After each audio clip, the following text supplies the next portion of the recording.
20-րդ դարի ամենահայտնի, ամենավտանգավոր կրկնակի սուպերգործակալ Օլդրիչ Էյմսը, որը ծնկի էր բերել Միացյալ Նահանգների հետախուզությունը, 84 տարեկանում մահացել է Մերիլենդ նահանգի Քամբերլենդ դաշնային ուղիչ գաղութում։ Մահվան պատճառը չի նշվում։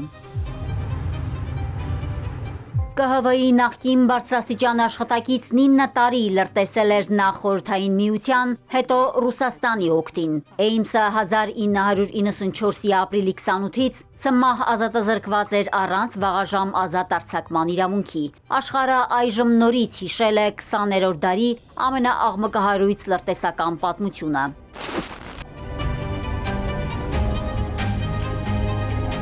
Օլդրիչ Էյմսը տարիներ շարունակ խիստ գաղտնի տեղեկություններ է վաճառել ռուսներին։ Նա խափանել է ավելի քան 100 գաղտնի գործողություն, բացահայտել Արևմուտքի համար աշխատող 30-ից ավելի գործակալի ինքնությունը, ինչը հանգեցրել էր առնվազն 10 ԿՀՎ գործակալի մահվան։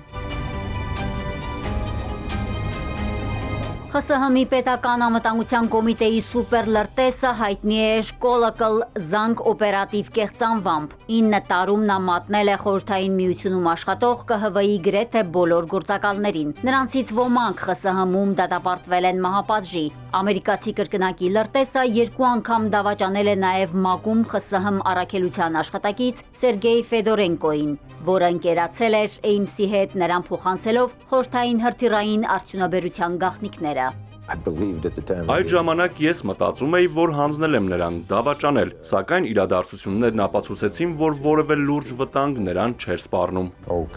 Օ, դե լավ, վերջացրեք, դուք չէիք կարող դա իմանալ։ Ես էի ռիսկի դիմում։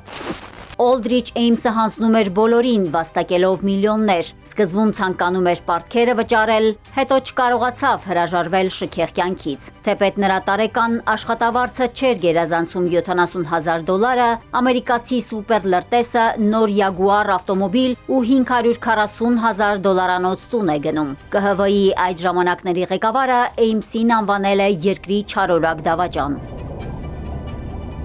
20-րդ դարի տխրահռչակ լրտեսը խոստովանել էր, Խորհրդային Միության հետ գործակցել է ոչ թե գաղափարական, այլ ֆինանսական դժվարությամբ պայմանավորված։ Չնայած ամերիկյան հետախուզությանը հասցրած ահռելի վնասին ու ԿՀՎ-ի պատմության մեջ ամենախոշոր արտահոսքին, Ռուսաստանը երբեք չի ձգտել ազատ արձակել կամ փոխարինել Օլդրիչ Էյմսին։ Մարիկ Օստանյան, Էպիկենտրոն։